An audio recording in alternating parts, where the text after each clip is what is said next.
Estimados estudiantes, buenas noches. Bienvenidos al espacio semanal de asesoría y consulta. En esta ocasión nos encontramos en la semana 11 de 16 y nos corresponde el estudio, profundización y contextualización de la temática denominada ejecución del proyecto.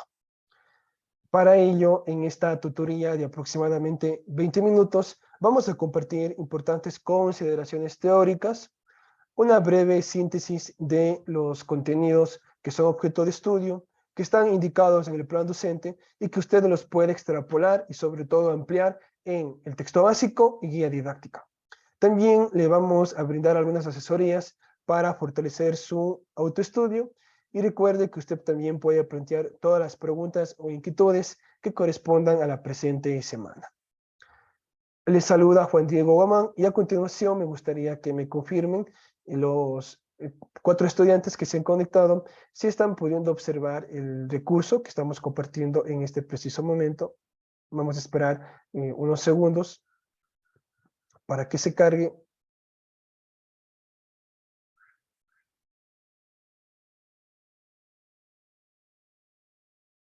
Me indican que todavía no se comparte. Listo, podemos comenzar. De acuerdo con la planificación y la organización de la asignatura Diseño y Evaluación de Proyectos, la semana 11 tiene como tema principal la ejecución del proyecto. Iniciamos ya el estudio de la 6ª unidad y con ello estamos muy próximos a finalizar el estudio del segundo bimestre y también de lo que corresponde al periodo académico en curso. Para hacer más dinámico este espacio, nosotros tenemos un guión, en este caso una agenda, que hemos preparado con los siguientes puntos y aspectos más relevantes. Tenemos un espacio de motivación, hablaremos acerca de la ejecución del proyecto, también de los elementos teóricos, esquemas y, en este caso, información que nos comparte el texto básico, la guía didáctica, a través de sus autores. Revisaremos el plan docente, lo que corresponde a la semana 11. Finalmente, también compartiremos estrategias para fortalecer su proceso de estudio. Estimado estudiante, recuerde que en la presente semana 11 de 16 no se contemplan actividades evaluadas. No obstante, usted podrá considerar tanto las actividades recomendadas para el aprendizaje que constan en la guía didáctica, otras estrategias que se sugieren también en el texto básico y por supuesto las asesorías que nosotros vamos a publicar en el anuncio académico de la semana 11 en el EVA, que estará disponible ya a partir de hoy lunes, luego de cerrar la sesión sincrónica. Nosotros de manera sincrónica publicaremos este foro o este anuncio, en donde ustedes también pueden interactuar directamente desde el EVA. Para iniciar tenemos una frase muy corta, pero bastante profunda y motivacional del científico alemán Albert Einstein. Si buscas resultados distintos, no hagas siempre lo mismo. ¿Cómo iniciamos el estudio de la 6ª unidad? Ejecución del proyecto. Para poder compartir este diálogo y esta breve explicación o asesoría, yo me he permitido considerar algunas preguntas para la discusión y el análisis y que se encuentran explicitadas en este caso, el texto básico de la asignatura. ¿Cómo se da el paso de la planificación a la ejecución del proyecto? ¿Cómo organizar equipos eficaces para actuar en la ejecución del proyecto? ¿Cuáles son las funciones y responsabilidades de un coordinador, un equipo gestor, un líder o gerente del proyecto? ¿Cuál es el perfil ideal de un coordinador o gestor de proyectos? ¿De qué manera pueden contribuir las tecnologías de la información y comunicación TICs en el proceso de eficacia, eficiencia, rendimiento y también aportar en el trabajo cooperativo por parte del equipo gestor en la ejecución del proyecto? Estimados profesionales de formación, las respuestas a estas preguntas nosotros las iremos desarrollando a lo largo del estudio de cada una de las temáticas que corresponden a esta 6ª unidad, ejecución del proyecto. Con la finalidad de poder explicar mejor y de retomar algunos aspectos que ya hemos estudiado en capítulos anteriores o en videotutorías de semanas pasadas, nosotros hemos considerado importante poder traerles a ustedes este esquema que es de los autores Barbosa y Moura. Aquí se identifican básicamente 5 momentos o etapas en el proceso de gestión de un proyecto. entendiéndose que la gestión del proyecto no es explícitamente o únicamente la ejecución o implementación del proyecto o el desarrollo del proyecto, sino que tiene que ver con las etapas de inicio, de planeación, de organización, de logística, para luego pasar a una etapa de ejecución, es decir, de acción, un plan de acción, y también hablar acerca del control, monitoreo, supervisión del proyecto. Y finalmente, la fase última que corresponde al cierre del proyecto.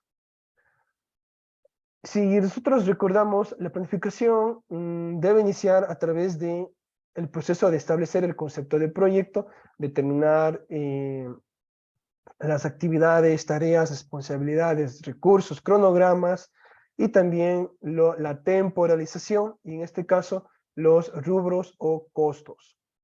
También tenemos en la planificación el plan de acción, en donde, como ya lo decíamos, tenemos una red de tareas, tenemos un cronograma, recursos, responsables, equipos gestores. Cuando hablamos ya del concepto de proyecto, es decir, los objetivos, resultados esperados, alcance, justificación, situación generadora, la justificación que también va a tener este proyecto, nosotros nos referimos a la naturaleza, al qué, por qué y para qué del proyecto. Y finalmente tenemos en esta etapa o este momento de la planeación el plan de control y evaluación que también lo habíamos explicado anteriormente, el cual requiere de 3 elementos esenciales: productos, resultados, evidencias, que van a ser medidas y cuantificadas o cualificadas a través de indicadores. Y que por supuesto también nosotros requerimos de instrumentos, es decir, de matrices, de formatos, de portafolios, para poder ir cotejando la información, ir almacenándola, archivándola, pero también desarrollando el proceso de monitoreo, de seguimiento, control de cada uno de estos procesos. Una vez que tenemos también estos elementos de la planificación, podemos hablar de una segunda parte crucial en todo proyecto, que es la gestión, que también se la puede entender como el proceso de implementación del proyecto. Estos procesos de planificación incluyen el plan de proyecto, ¿sí? El plan de acción, el plan de control y seguimiento y también el plan de cierre. Aquí también se habla del modelo Scopus, que está ampliamente desarrollado en el texto básico. Si pasamos a la segunda etapa crucial, que es la gestión, aquí hablamos de un modelo de implementación, como ya lo dije anteriormente. Y intervienen 2 elementos sustanciales: personas y la gestión de recursos y procesos. Iniciamos con el enfoque hacia el talento humano o hacia los recursos humanos, ya que es indispensable la formación de equipos de trabajo cooperativo.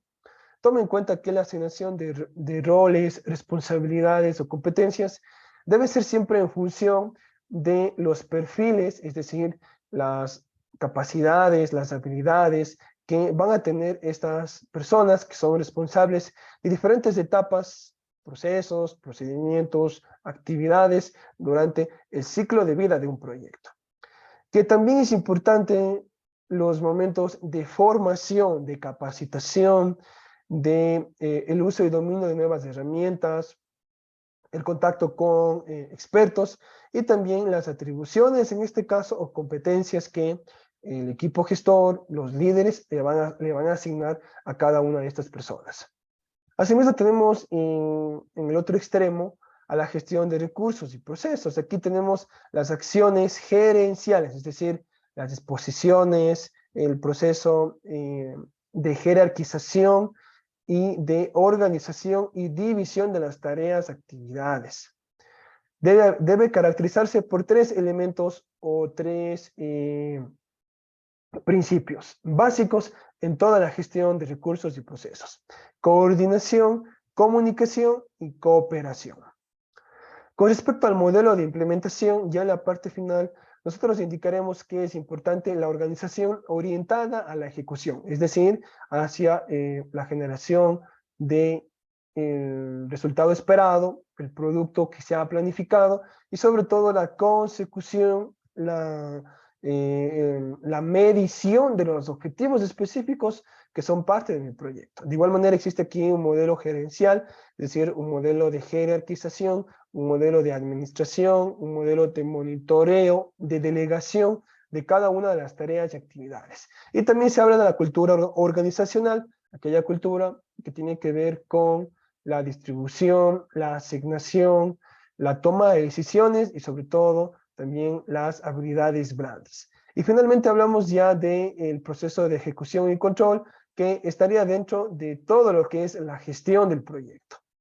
Bien, con esto hemos podido identificar los diferentes momentos del proyecto, sus características esenciales y también cuáles son esos principios o exigencias que se va a tener para cada una de las personas encargadas de los proyectos o sobre todo para el momento de generar ese proceso de seguimiento y de monitoreo control para poder tener una ejecución que garantice resultados confiables, que garantice sobre todo desarrollar esos objetivos y no sobre todo tener contratiempos o retrasos con el proyecto.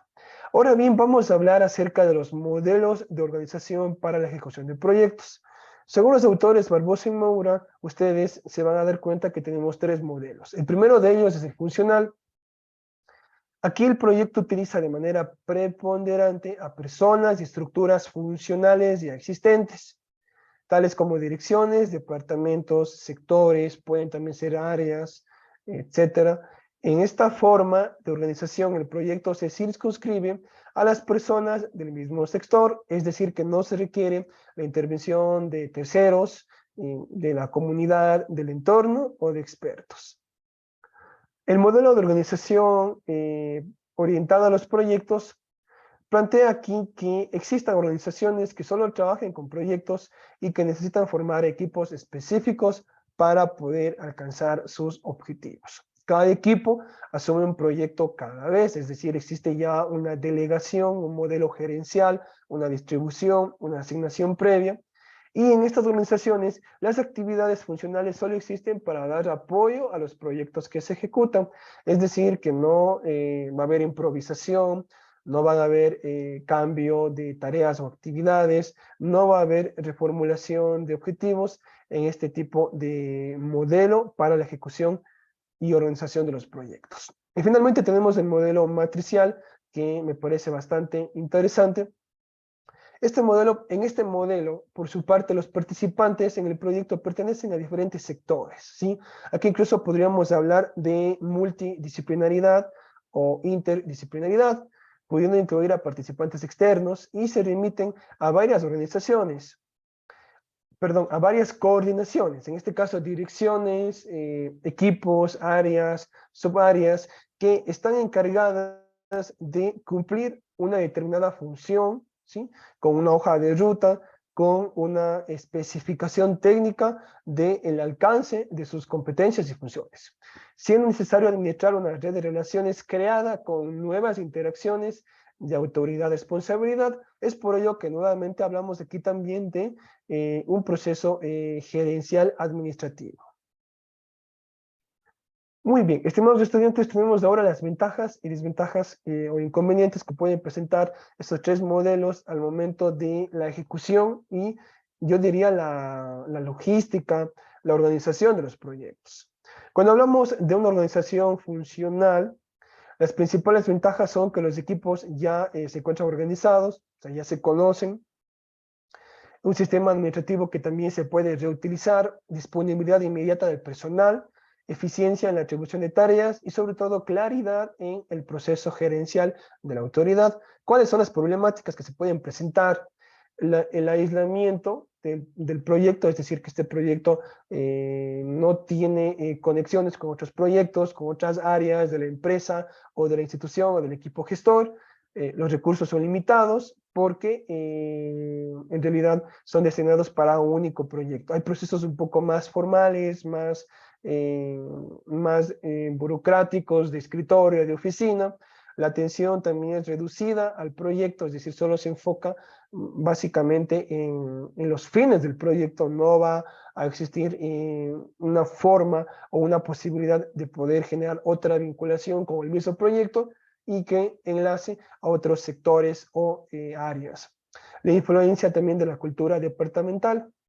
Si hablamos ahora de la organización basada hacia los proyectos, tenemos las siguientes ventajas o beneficios. Agilidad en la comunicación, creación de competencias específicas, es decir, roles, tareas encomendadas a cada equipo gestor o a cada responsable.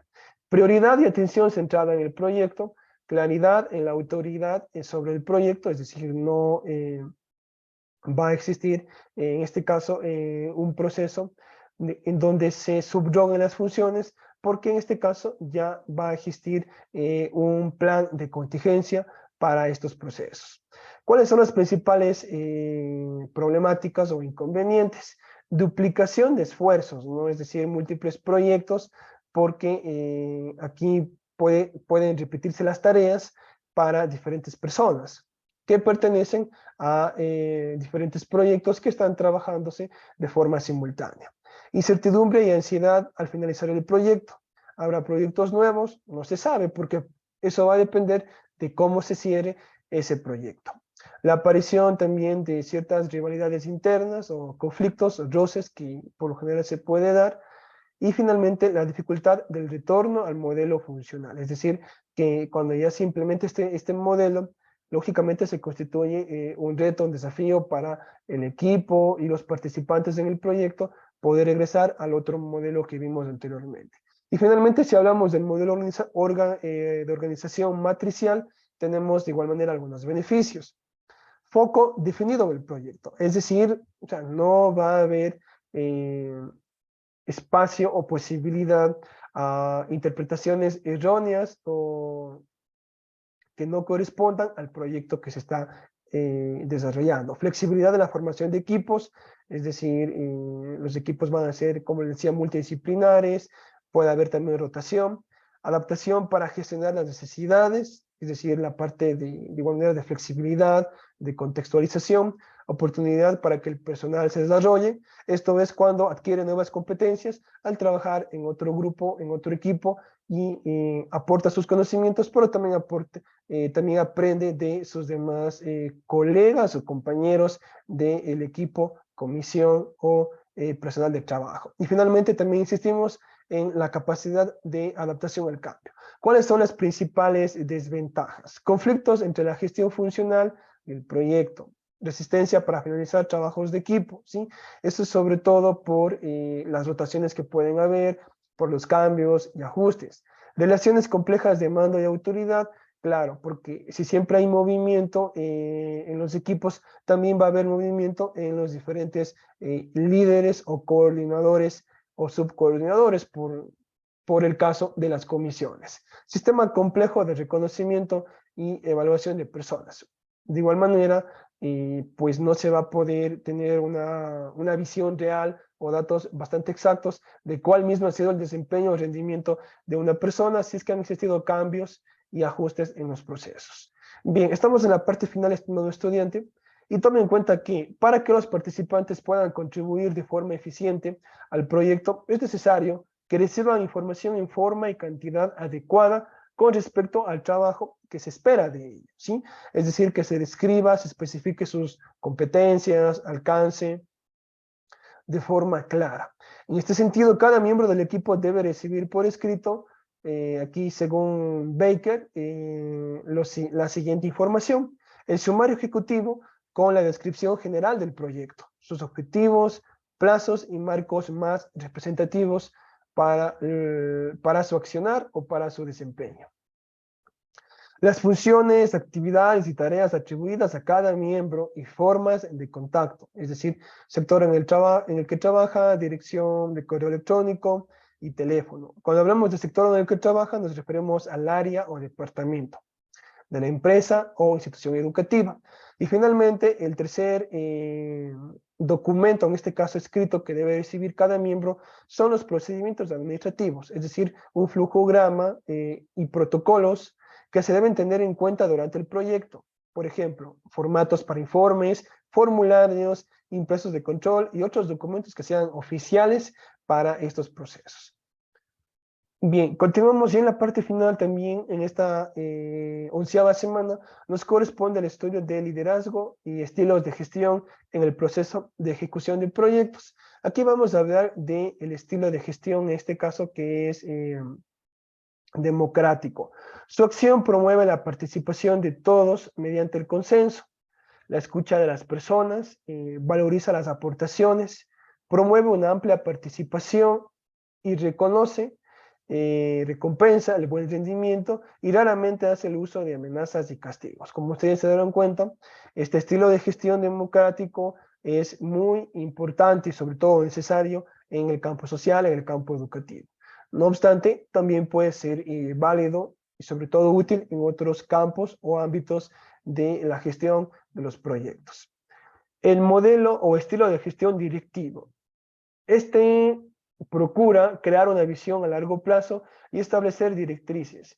Da instrucciones claras sobre lo que se debe de hacer, pero no deja lugar a dudas. Es decir, aquí hay mucha especificación, hay mucha claridad y sobre todo, pues, existe una retroalimentación positiva en el momento que existe una duda o una confusión por parte del equipo. Autocrático. Su actuación promueve la sumisión, ¿sí? Da instrucciones claras a los miembros del equipo, sin embargo, sin muchas explicaciones, esperando que se cumplan las órdenes de forma literal. La retroalimentación, la retroinformación en este caso, que facilita a los demás, es casi siempre correctiva. En este caso, indica cuál es el error y cómo se debe de enmendarlo, con cierto grado de control, y aquí sí es contrario, ¿no? A lo democrático, pues aquí sí se utilizan castigos, sanciones, amenazas, que por supuesto no forman parte de las recomendaciones en los proyectos sociales y educativos. El estilo entrenador, este estilo promueve el desarrollo de los miembros del equipo. Sabe identificar puntos fuertes y puntos que hay que superar, en este caso, dificultades, debilidades que se han detectado por parte de los miembros de cada equipo, cada departamento o área, y también estimula, motiva el desarrollo personal de esos integrantes. Promueve la formulación de objetivos de capacitación y retroinformación que favorecen el aprendizaje en equipo. Y finalmente tenemos el estilo emocional. Se orienta a evitar conflictos, pone a las personas en primer lugar y cuida las relaciones en equipo. Es decir, que aquí lo que hay las habilidades blandas, en este caso como la empatía, el buen manejo de las relaciones interpersonales es clave. Da también prioridad a la seguridad y al clima psicológico del equipo. Reconoce y recompensa las características positivas individuales de cada uno de sus miembros. Bien, de esta manera cerramos esta breve síntesis teórica, estimados estudiantes, y esperamos que estos apartados que hemos compartido con ustedes sean de gran utilidad en su proceso de formación. A continuación nos corresponde que revisemos el plan docente, semana 9 de 16. Como usted conocerá, estamos en la unidad 6, y los apartados a estudiar y que hemos revisado de forma sintética y sistemática han sido los siguientes: ejecución del proyecto, modelos de organización para la ejecución de proyectos, cómo se formaliza e inicia la ejecución del proyecto, y finalmente el liderazgo y los estilos de gestión en los proyectos. El resultado de aprendizaje es el siguiente: conoce los procesos e instrumentos necesarios para ejecutar un proyecto de tipo social o educativo. Nosotros le proponemos en el plan docente 2 actividades no evaluadas en contacto con el docente para que usted pueda revisarlo y adquirir nuevas habilidades. También le proponemos 3 actividades de aprendizaje autónomo, como la lectura comprensiva del material de estudio, caracterizar a los modelos de organización para la ejecución de proyectos, definir y distinguir estilos de liderazgo que usted conozca y que pueda también generar un análisis crítico y teórico sobre cuáles son los más válidos para el contexto educativo en el tema de la gestión y ejecución de proyectos. Y finalmente, una actividad recomendada, que tampoco es evaluada, de API, que tiene que ver con identificar el estilo de liderazgo en la ejecución de un proyecto que sea de intervención educativa y que usted lo puede desarrollar con la asignatura del Practicum 3.2. Las actividades que nosotros le sugerimos también en esta video tutoría es que usted trabaje con la tecnología, con recursos de apoyo como juegos interactivos, mapas mentales o presentaciones en línea que le permitan a usted resumir la información más relevante, pero también ir generando sus propios recursos y material de estudio para los procesos de evaluación de cierre del bimestre. También recuerde participar en el chat de tutoría y consulta, revisar la sección anuncios y sobre todo extraer elementos importantes, tanto de foros, cuestionarios y otras actividades que se proponen para que usted potencie sus competencias en el campo de el diseño y evaluación de proyectos. Bien, estimados estudiantes, agradezco su participación en esta video tutoría. Como no tenemos actividades evaluadas, entiendo que no hay preguntas porque no he levantado la mano, pero les agradezco a ustedes por conectarse en este espacio. Recuerden que vamos a encontrar nuevamente en la semana 2 para compartir quizás más información teórica, pero también asesorías ya para los entregables o en este caso las tareas que se planifiquen en el plan docente de la asignatura. Nuevamente, gracias y que tengan una muy buena noche.